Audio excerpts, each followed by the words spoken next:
And our economy is in trouble, our government is in trouble, and our culture is in trouble. And now we're being joined by an actual survivor of Mao's Cultural Revolution who says that there is a cultural revolution happening here in the US, and it is critical race theory. We are joined by Lily Tang Williams. Do you want to introduce yourself? Oh, hi, Tim. Thanks for having me. Nice to meet you because I've been watching you guys for a while. Yes, I actually was born in Chengdu, Sichuan province of PRC 2 years before Mao's Cultural Revolution. 2 years, so I did not know anything. I was a child. And so from 1966 to 1976, Mao's used the Cultural Revolution to really purge his political enemies inside of a Communist Party. Do you know about the Great Leap Forward? Oh, yeah. From 1958 to 1961, Mao basically his policies made estimated 20 million to 40 million Chinese died of mass famine. We were told, of course, later, I was too young at that time, not born yet. But when I was growing up, they said that was 3 years natural disasters. Wow. That lie, I did not know anything about it until I come to this country. I discovered the truth. But today, in mainland China, 1.4 billion people, I bet there are still majority people don't know the truth. If they know, they might not be so, like quiet and passive. Or just let them continue to rule over them. Yeah. And so Mao basically lost some power. We got a new, called the President Liu Shaoqi, and he saw him as a threat with his supporters.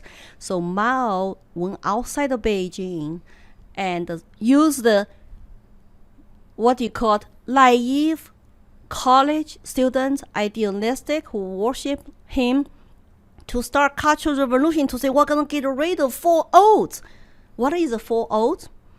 You can even make that connection today. It's called old culture, old custom, old ideas, and old habits. Let's use Cultural Revolution, get rid of all those. So change names and change last names of your family members to cut ties. So all that stuff we can get into. Yeah, a lot of it's like 1984. They said the statues were taken down. The names of streets were changed. Yes. Everything that was old was purged.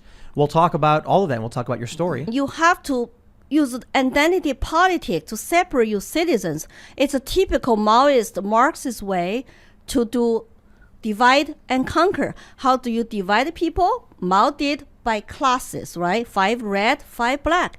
And what are the Marxists doing in our country? By race. If you trace back those critical race theory, so people cannot sell communism very old-fashioned way by doing, who is poor, who is rich. But they can sell to the culturally people sensitive, compassionate, buying the race game, race car, and look, all those people who have different sexes, different genders, different races, skin color, they are oppressed. But they don't know. Oppressor versus oppressed, that's already typical Marxist, theory, Maoist theory. Then further divide people into subgroups. You have to get people to fight each other, hate each other. Mao said, revolution is not dinner party. It's not embroidery. Revolution is about crush your enemies with a hammer. That's what the Communist Party symbol is, right? Mm-hmm. Use violence. Scare people. Were you scared last year when you see what's going on in our streets? Mao also used young people to top down the statues, destroy the cultural relics, and looting door to door by red guards. Drum hitting, go to searching the doors, get rid of the people have to burn books, hide their old dresses, and hide old Chinese arts, or give them away, bury them, so they don't go to concentration camps. People don't get this. They don't get this. When the statues were being torn down, these are the stories we read about in these books. These were the movies we watched, where you see the image of the people throwing the ropes and toppling the statues. We knew that this was a component of what was going on, and then we watched it happen for a year, and so many people in this country didn't care. And I saw these conversations. People would say, well, Christopher Columbus was a racist or whatever, and I'm like, the point is, whether you agree or disagree, violent groups tearing down statues without public conversations, without any democratic values. These are authoritarians who are imposing their will on everyone else, and no one asked for this. If you allow these people to keep doing whatever they want, and that's what's happened, eventually they just take absolute authority, and then what they will do is substantially worse than what they're doing now. We had a man on the show. He was a freedom fighter in after the revolution in Cuba. He said if these people get real power, they'll start killing people. Well, they did. I mean, how many people died? The most sad part is they get the children turned on their parents, grandparents, and the neighbors, friends. I learned my lesson. I couldn't trust my friends. My friend reported to teacher about I was bragging about my good grades in schools as 7 years old. Oh, she was full of herself. She was overly confident, bragging about her grades. She'll be first one to join Mao's Young Pioneer group, read that red scarf. I was pushed back for a year not to join Mao's Young Pioneer, to wear that red scarf. I was a red child. I was very competitive. I wanted to do it. I wanted to be first group to wear red scarf. I got a spy, a friend reported to teachers. I got a call into teacher principal office to say, sorry, you are full of yourself. In our collective society, your individual expression, confidence are not allowed. You better to act like one of the other students. Keep your head down. Conform. I learned my lesson at 7. I never forget that lesson. I never forget to remind myself, don't trust anybody in this society. And I become Red Guard later, and I become even Communist Youth member when I was in college. And after graduating from law school, I wanted to teach in Shanghai. I had to join Communist Party in order to teach a university, to teach law. Otherwise, where your loyalty? So I did all that.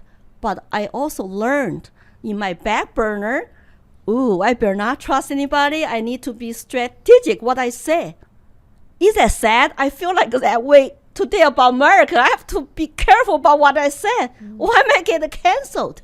History is repeating itself. When you were a Japanese college student, is one story. But when you get a job by the state, everybody got a guaranteed job. As a college student, there was no labor market yet. It was totally still communist kind of style economy. Central planning, everybody got a guaranteed job. So I wanted to stay in Shanghai to teach, because if I go back to Sichuan, Chengdu, it was more isolated. It was less Western. But we got foreign students and foreign professors on our college campuses. One American student changed my life. He told me about America. He put something in my head. Hey, Lily, come to my dorm. I show you something from America. I saw was some piece of art and cool stuff. He showed me a pocket constitution. Wow. Oh. He was not supposed to. That's why he was not trusted. For any college student to see a foreign student or foreign professor, you got to register. There's an old lady or old man as a gatekeeper there. Register my name, my major, my dormitory address.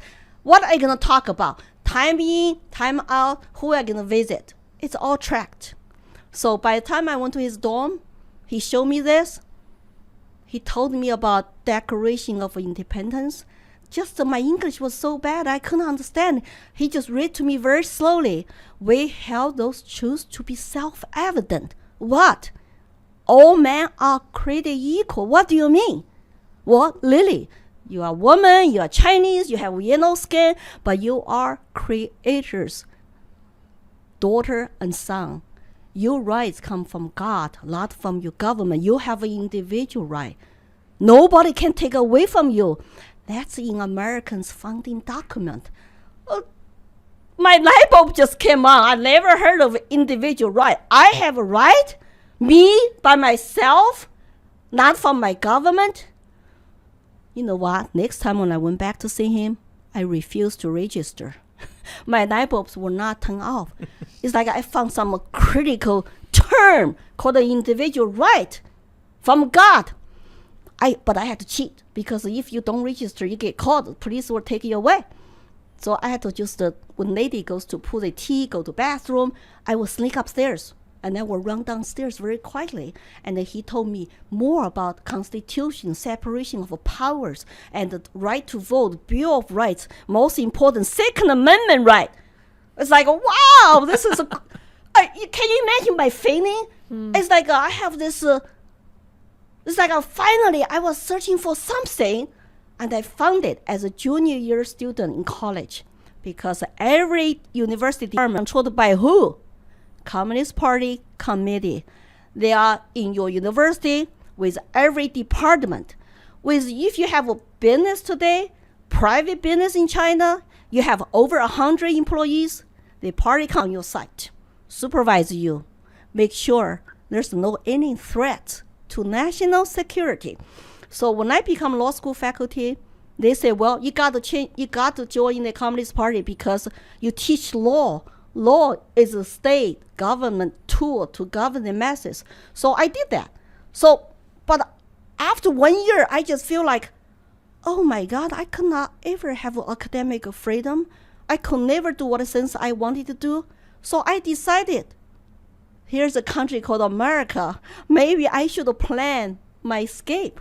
You need a permission to leave, Tim, to get a passport, to quit your job. It's not like, oh, I'm just going to pack my bag and leave. No, they track you by household registration. So my household registration was in Chengdu. So my status with my family in Chengdu. But I have my personnel file individually in Shanghai. So I cannot just pack up, leave. You're supposed to stay where you're supposed to stay. So when I tried to come to America, I had to change my attitude. I had to change my strategies to butter up my Communist Party committee for permission to quit my job, to leave for America. It was 2 years long process, and you could not trust anybody, tell anybody, I plan to leave, I will never go back. But America is something unique with that Constitution, that Bill of Rights. And if we don't defend it and we lose it, then what do we have? Where do we go? That's why I publicly come out, and I funded with another Vietnamese American New Hampshire Asian American Coalition. Our first rally was about stop critical race theory indoctrination. We had 250 people showed up, and we had about 12 people on this stage when we ended the event, holding signs. All men are created equal in their own native language, Japanese, Thai, Chinese, and all kind of languages to say, you know what, people even don't know what we're saying. We just hold the signs and say this one short sentence until the last guy, and he's black, and he held the sign, said beautifully, like all men are created equal. Then we play the song, the Charles, called the American the Beautiful. It was a very positive, unifying movement. All those immigrants come from all over the world, think America is an exceptional country. The only country you can come to achieve American dream. I get emotional when I think about that. Like, American dream. Where can you achieve American dream? And I was just so touched by watching them. Oh my God, it's like we defend America. America is not systemic racist country. Otherwise, why would we all want to come? And I think you hit the nail on the head. If it really was so awful and racist, why would everyone want to come here? Well, that's why I feel like, I learned about slavery history. No country is ever perfect. And we all have our issues we need to deal with. That's why it's so important for all the citizens with diversity of ideas, minds, thoughts, skills to come together, have conversations. How are we going to solve our problems we face? How we're going to help our communities, our families? America is about. We all are melting pot immigrants from somewhere many years ago. How could we condemn each other? How could we call it, if you were born white, you're racist. Your ancestors were racist. But I I come here, I'm supposed to be victim, oppressed as a Chinese immigrant. I came here with nothing, $100 borrowed. And I owe my professor, sponsor, $1,200 in debt. I could not even speak English. I was about 24 years old. I walk away from a country, my family, friends, and in a foreign land. And American people opened their arms to welcome me, to offer me their homes, free items, kitchenware, blankets, clothing, because I was a poor graduate student. And I lived in Austin, Texas, a traditionally very white neighborhood.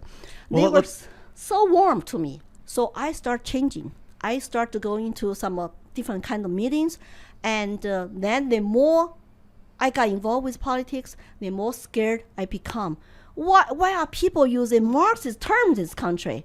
Why are they talk about government should be bigger and bigger and the free stuff, give people free stuff and turn people rely on government? You know how dangerous that is when you rely on government? They take everything away overnight. They enslave you. They track you. You do what I say. Oh, I don't give you food. I don't give you health care. I don't give you schooling. So I become more libertarian, say, oh, we need to have a bigger individual, smaller government. So I start to get more active in politics. My first time testified ever, it was Colorado State House. They're trying to ban our magazines, limited magazines, for AR-15s.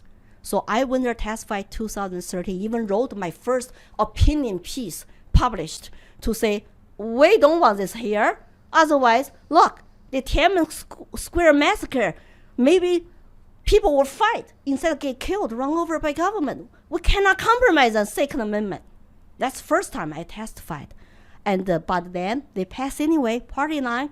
So I become liberty activist ever since 2014. I run for State House in Colorado. And I got involved with Libertarian Party because I left the Republicans when they upset me. When they left me, I saw they left me. They left their own platform behind. And I just care about our liberty. I don't care about all those politician rhetorics. Then I run again 2016 because 2016 running for U.S. Senate gave me unlimited time to talk about my stories, to get interviews like this in Colorado. And I thought, wow, actually, whenever I go tell my stories, people give me big hands. I need to do more of this. They obviously want to know more about my stories, what happened to us. So I volunteered to be speaker in the classrooms for middle school, high school, college students. So I had a sponsor called the Victims of Communism Memorial Foundation based in DC. I'm on their speakers bureau. So students, teachers, principals could request, oh, we need an eyewitness of communism from China to speak to us. Then boom, I will fly there, go to their classroom, teach students. It was so satisfying when I saw students' eyes open up like this, like I did when I was a senior, like a junior year in college, when I heard those new concepts, right? Our students don't know much about horrors of communism. That's why they're also, our schools are one side dominating. They do not teach you all kinds of ideology for you to choose. No. How many students heard about libertarianism? How many students have heard about other philosophers? It's all about Marxism now. Divide and conquer. They don't use Marxism, but they talk about race. 1619, critical race theory, equity, diversity, including training. America is a racist country. Math is racist. How crazy is that? 2 plus 2 equals 5. Yes. So, number one rule for the party, I know this, just like 1984. Number one rule, party is always right. Number two, repeat the same talking points every day, even though they're big lies. Every day, repeat it. Every day, same time. Everybody, every media. The lies will become truth. People will no longer question. Is the United States learning from Chinese Communist Party tactics? Why? If they are taking their hardcore tactics, why? We got to ask that question. American citizens need to ask more questions. And it doesn't matter how much you're afraid to be caught. you are racist. So do we want to become like them? Democracy, constitutional republic, you have a process. Everybody is entitled to fair trial, fair process of voting to decide what to do. You cannot just wipe out like during last year. Your constitutional rights don't even matter because we have a pandemic. Maybe Chinese leaked pandemic virus with the purpose of wake our economy and cancel all Western countries' citizens' rights. So we'll be taken over by communists. Saying that there are some animals always more equal than others, right? I know that. Like today, our tyrants, governors, mayors, and all the public health bureaucrats, politicians, we get told, stay home, no travel, don't say goodbye to your loved ones, and shut your business for public good. That's what they told us in China. It's always an excuse to take away your rights and liberty. It's for public good. It's for public health. It's for society's stability. And you're not a human being. You stay home. You must do this. You must do that. Do they have this authority to tell another human being? Those people are not gods. They're not angels. They're not even actually decent politicians. They're corrupted tyrants. And they tell me how to live my life here. That's like a hell no. Hell no. We need to march like the European people did last weekend, like the Greek people did last weekend. We, people who love freedom, who have human dignity, need to unite in the world. There are so many tyrants, all want to become the rulers, the masters, to control us, to have so much power. Isn't that nice? Like a Lord of Ring, I'm going to wear this one ring. I have unlimited power. I watch those movies, it's like, wow. Absolutely power corrupts. Absolutely. And what is wrong with Americans today who believe authority? If it sells you fair, you're going to just lie down, live on your knees, and stay home, and shut your business. Government, give me some unemployment checks. Give me some stimulus. And now inflation is coming. It's like the largest increase on your taxes when inflation is so big. It hurts the working class.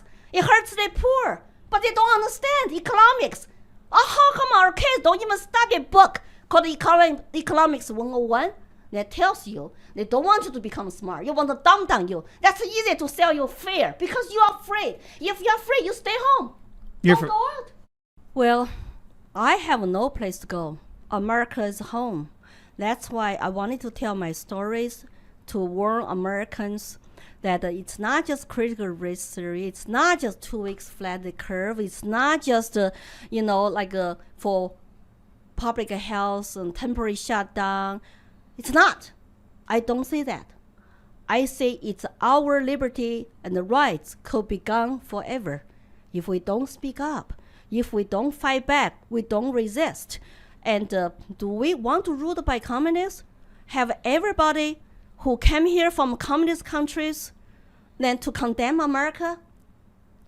I have my YouTube channel, Lily Tang Williams. I'm going to get the immigrants come to my channel, talk about their stories. Why we choose this country, why we love America, why we reject all this nonsense to call America systemic racist country. Is that really about race or is it about something else? It's about destruction, fundamentally destruction of America.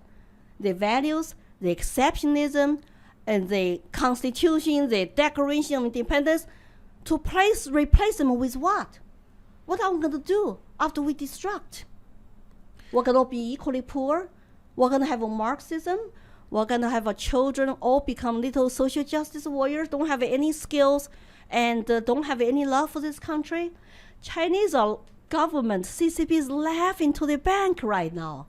They have infiltrated our society and see America exactly is where they want it. They are threatening people like me in this country speak up against the communism. We are traitors. We are counter-revolutionary. Or we are extremists. Whatever. Our media rhetorics are consistent with Chinese official talking points. It's so sad.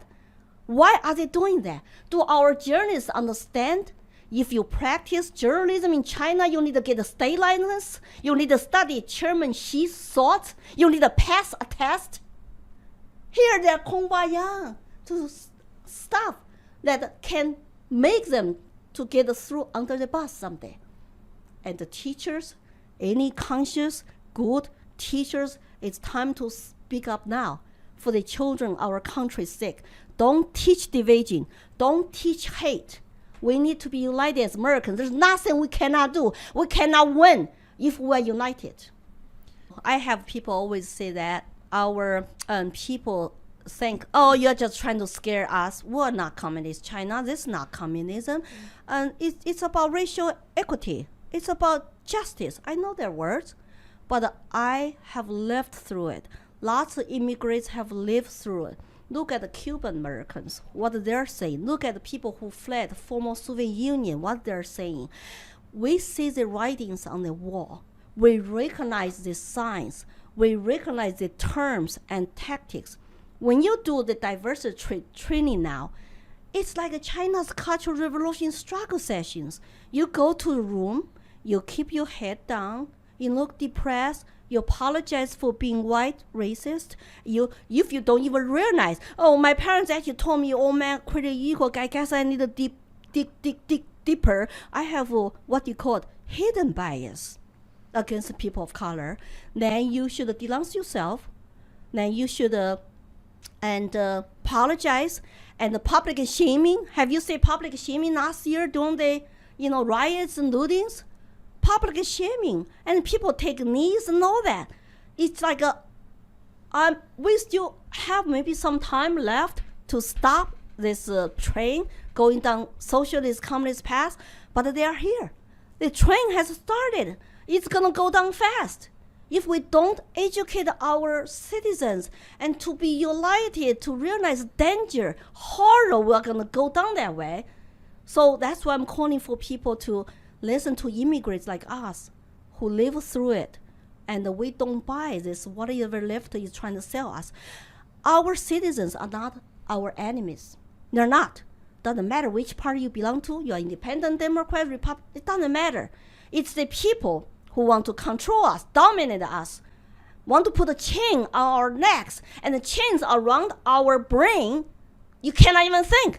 Those are our enemies. They will throw all of us, 99% of us, under the bus. Doesn't matter you are supporters or not. Me all the time, Lily, it's not just America now, but America is our last hope. They all feel they lost Europe, they lost Australia. I'm hoping Australian people are waking up, and that there are lots of things happening all over the world. It's like there is this huge communism wave. Because this virus alone can shut down all the freedom-loving people's rights and liberties. Guess who benefits? Who benefits? Follow the people who benefit to gain power and to gain money, including our own government, our own billionaires, corporations, and of course, Chinese government, Silk Road Initiative. They are using lots of money to buy up foreign companies, corrupt the government. Some people think, oh, they're so smart to build a Silk Road Initiative. They are smart, of course, and they want your country's support to expand globally. They want to become number one by 2049. Xi Jinping said his China dream, China will be number one, dominating power of the world. When I go to college campuses, lots of times Charlie Kirk's Turning Point USA on that campus normally is my host. They will make a public event. Okay, we have eyewitness of Communist China come to talk to us about her stories, and everybody's welcome. So sometimes I will get the students, especially the students who are in the middle, I would love some people to come to challenge me, ask me questions, or even protest me, right?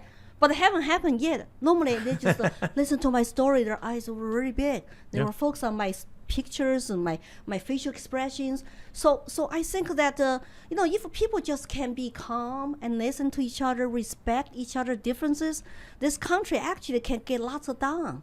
Instead of, I hate you, if you just have a different point of view. If you want to write to me and contact me, I have a public page, Lily for Liberty, LILY 4 Liberty. Lily for Liberty sounds very good. And my Twitter is also Lily for Liberty. That's where I was found by And Lydia. And my YouTube channel is Lily Tang Williams. If you're not on Facebook, you can always follow my YouTube and subscribe and share, because it's very educational, especially you have young people who really want to learn more. Like some of my interviews, people will write to me, oh, Lily, after your interview, actually, I start to rethink about BLM I used to really support. Because they start to hear, oh, trend Marxist, what does that mean? They start to do research. So it's very encouraging. So I will appreciate you go share my stories and follow me. And thank you, Tim, for having me tonight. Absolutely. We'll see you all over at timcast.com. Thanks for hanging out. Bye, guys.